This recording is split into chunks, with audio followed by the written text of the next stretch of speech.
عمرة تانية على حسابهم، جابوا لنا الباص واشراف، وان شاء الله دكتوره ماشيه معاكم والكلام ده كله. حاجه حلوه ان الشركه تهتم.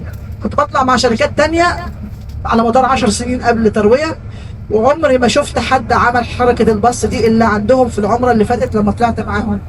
ان هو جابونا الجعرانه، وكمان الجعرانه بعيد.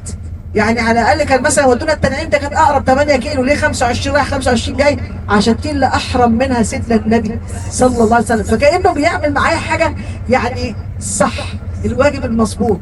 فاحنا بنقول الحمد لله ان ربنا اكرمنا بالعمره، والحمد لله ان الشركه طلعتنا. احنا بقى الدور الباقي علينا.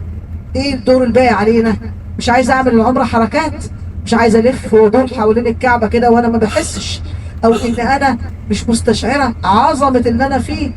ايه ده، هو سهل كده؟ ده انا رحت العمره واحرمت وبتاع من الجعرانه وكده، وبلف مع الناس اللي بيلفوا، وهروح السعي مع الناس والحمد لله خلصت. ليه؟ هل يستوون؟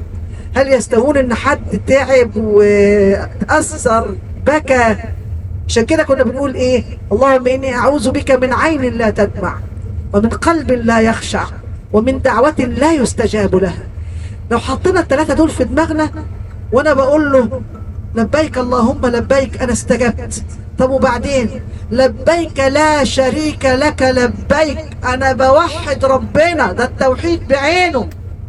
وبعدين بحمده واشكره على النعمة اللي انا فيها. ان الحمد والنعمة منك واليك، لك والملك لك، لا شريك لك. يا كل ده في التلبية، دعاء ونداء واستجابة وتوحيد وشكر لله على نعمه علينا.